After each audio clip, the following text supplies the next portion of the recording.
Welcome back, everybody. Today's a bit of a spontaneous video, not one I'd planned on making, at least about this topic, but there is pretty much all but confirmed news that the Eagles are going to trade Carson Wentz, and I feel like this is something that's pretty important to talk about given the landscape of football, fantasy, and the implications it can have throughout both of those.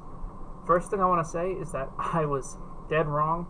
I was a person that felt the cap hit of $34.8 million, the largest dead cap hit in the NFL history, I just learned, would be far too much of a deterrent. The Eagles wouldn't make this move. They would just hold Wentz, try and make it work, and I was clearly wrong. I thought Doug Peterson deserved to be fired. Honestly, he was doing a really bad job with that team and that offense. I think he was still riding the coattails of Frank Reich and the rest of that coaching staff that slowly left after the Super Bowl. That's entirely true, but I thought a lot of the reason for the firing was that Wentz disliked him, which there are rumors about, and pretty much gave the Eagles an ultimatum. It's me or it's Doug, and the Eagles chose Wentz. I think that this news completely blows it out of the water. Not only did they not like Peterson, and his offense had gotten stagnant, and he really hadn't improved as a coach, they also must really not want Wentz. There's no other explanation besides either ownership thinking Jalen Hurts is the next Kyler Murray, Russell Wilson, any quarterback in his kind of mold, mobile, can throw the ball pretty accurately downfield as well. Or Carson Wentz is the biggest locker room cancer that we have yet to really hear the ins and outs of. I don't see any other reason for this happening.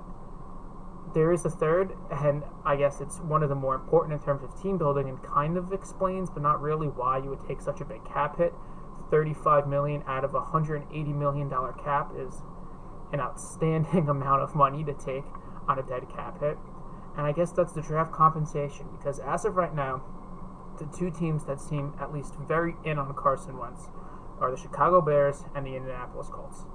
They both have the cap room. I believe the Colts have around $65 million. That's why I wanted them to get Stafford. Turns out that didn't happen. I knew the Indy connection would be possible for the Eagles because Frank Reich, but honestly, I'd seen Wentz's decline after the knee injury, his absolute albatross of a contract that they could eat. It would only be $25 million towards their cap this year, and I believe it would top out at $30 in 4 years from now. But I didn't think they would want that. They'd rather take a chance on a guy like Stafford, who's healthy and still playing at a pretty high level. Maybe go after Sam Darnold, see what they can do with him on about a third of the price as Carson Wentz, or even stay in-house and see if Jacob Eason is the answer and bring in a Fitzpatrick to cover him if he's not. I didn't think that it would be worth this, but apparently they're in the running. But despite that very obvious Reich-Wentz connection that succeeded very well in Philly while it was there, I think that he's going to end up on the Chicago Bears. I almost can't explain why. Chicago's front office to me reeks of incompetence. The Mitch Trubisky move was a horrific move, both when it happened and in retrospect, and it's even worse. They're letting him go now. They didn't even bother to pick up his fifth-year option. The kid has talent. It just didn't work out in Chicago, and in no world should he have been that pick. In no world did Chicago need to trade up to get him. Not needed at all. I don't know why they ended up doing that. But now, here they are. Very decent defense. Fine enough weapons. Montgomery and Cohen is a nice one, too. You have Cole Kmet, who's a nice, young, promising tight end. Jimmy Graham, if he stays. Great red zone target, not much else. And then Allen Robinson, if he comes back. And then Darnell Mooney, who was overthrown on about 30 deep balls last year. I love the compilations. And Anthony Miller. So you have a very solid team, at least. Offensive line could use some work, that's true. But you have a nice defensive core with some decent offensive pieces. And the quarterback room is currently Mitch Trubisky, who's gone, and Nick Foles. And for some reason, it's the same reason I thought that the Bears would bring in Winston, is that they want to try and fix a guy. To me, that's why they held on to Mitch for so long. They couldn't accept that they were wrong, and they wanted to try and fix him, get him to where they thought he could be, and it just didn't work out. They've parted ways almost officially, doubt they bring him back, and now they're on to Carson Wentz. And I saw a tweet that said the Eagles are asking for 2 firsts. Do I think they get this from Indy? No, I think they get 1 first at max. I don't even know if Indy would be willing to give up a first, especially if a guy like Derek Carr is out there. I think it's very close on who I would rather have. I might lean Carr, actually. But that's a debate for another time. Do I think Chicago gives up a first? Abso-fucking-lutely. I think they give up 2. I think that if any team were to give up the draft capital of 2 first-round picks that the Eagles are supposedly looking for, maybe they're just leaking this for leverage. I think it would be Chicago.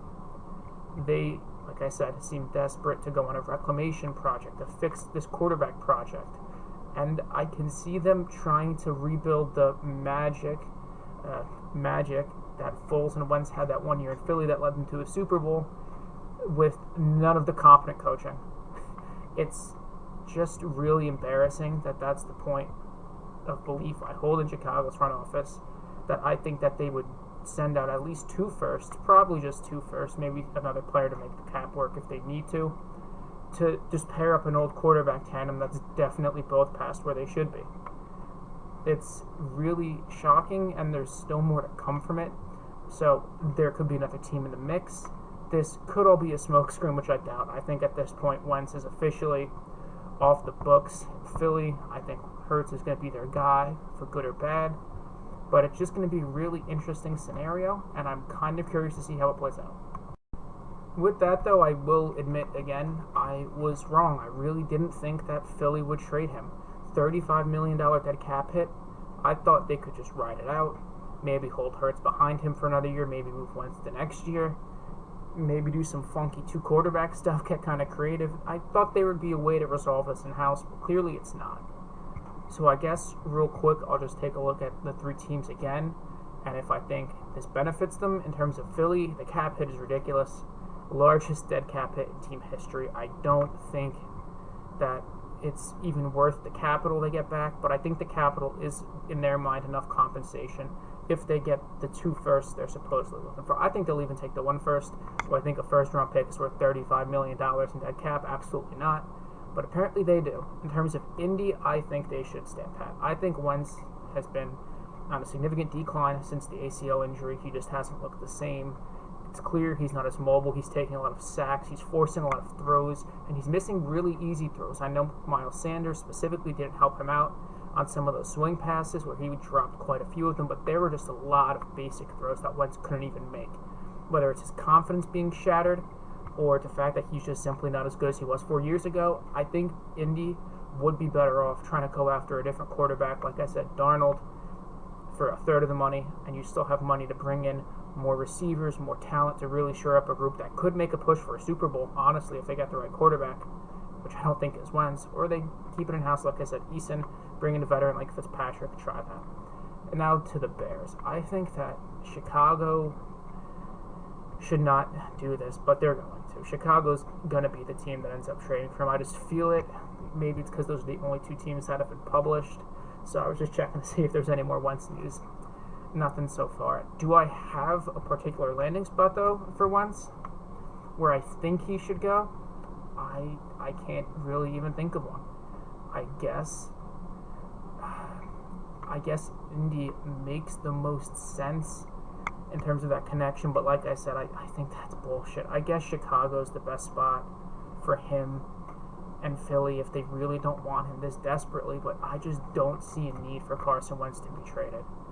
In terms of fantasy impact, if he goes to Chicago, I don't know. It's really too early to tell. Maybe he actually connects with Darnell Mooney on some of these deep balls. Maybe Allen Robinson resigns because he has faith. I think A-Rob should just nope the fuck out, especially if they bring in Wentz, honestly, because him and Foles in the QB room will be nice and pleasant, honestly. I don't think anything could go wrong. For the Eagles, Hurts' value shoots through the fucking moon if Wentz is actually traded. He is easily a top 10 quarterback going in redraft. Do I think he deserves to go that high?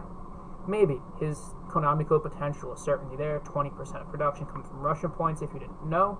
Rushing, not rushing, kind of different things. I think Hurts goes to the moon. I think if Wentz goes, I think Hurts is going to go regardless, but I think that certifies that Hurts is Audi 3000, so that's another boost to Goddard's value. I'll need to do some more in-depth looking as to the small sample size of target percentage to certain positions, like wide receiver, tight end, running back, when Hurts is the quarterback, see if there's actually a possible dip in value for a guy like Miles Sanders or Goddard or any of the receivers. But I think the biggest value booster there is obviously Hurts. Like I said, top 10 quarterback in redraft. Going to be an interesting guy that I think starts to rise up draft boards due to hype, even if he really shouldn't. But it's just going to be how the market goes. I think he goes up. Indy, if he goes there, I think Indy brings in a receiver with their remaining cap to help Wentz out a little bit. Maybe a Chris Godwin for him, maybe an Allen Robinson. I think the number one in Indy goes up in value, whoever that may be, just because they're going to be the alpha. As for like Jonathan Taylor, it might be Doug Peterson's offense, but Wentz loved screen passes, swing passes, so maybe it'll just be like playing with Phillip Rivers, except he doesn't have as much of an excuse like age to suck this much at football. All in all, it's a bit too early to give you concrete fantasy value fluctuations or feelings, given that the trade hasn't actually happened and we don't know where he's going. But early inclinations, Hurts up, Wentz up if he's going to be the starter, actually. Wentz, as much as I think he might be past it, he's still going to be a starting quarterback that's going to hold value, especially if it's on a team with decent weapons. Goddard, I think, will go up as well for them if he goes to Chicago. Maybe up on guys like Kmet, Montgomery, and Mooney. Yet to see, and like I said with Indy, maybe up on JT and whoever they bring in as number one, if they bring in anybody. This whole thing is actually just going to have to be a wait and see. That's going to be it for today. I know it was a bit of a rambly video, but I just saw this news and wanted to get a lot of the feelings off my chest. I still think that a Wentz trade is an absolutely horrible idea for Philly, but they've talked themselves into it enough that both the draft compensation is worth the ridiculous dead cap hit, and that Jalen Hurts is indeed the second coming of whichever quarterback you think he plays like. I disagree on both of them. I think Hurts could be good, but it might be a little early. We'll have to see. I could certainly be proven wrong. Got proven wrong on this, although there are slightly different topics. And it's going to be really interesting to see which front office overpays. And the reason I so heavily lean Chicago over Indy is because I think Indy's front office has shown competence and the ability to smartly put together a team, manage your cap, draft the right guys. I think Chicago's done none of that. Honestly, bringing in Allen Robinson was cool. I mean, good for him for taking the money, I guess, after a major injury. But Trubisky trade, not that great. Khalil Mack trade was fine, but it didn't really bring them to the heights that they had hoped for.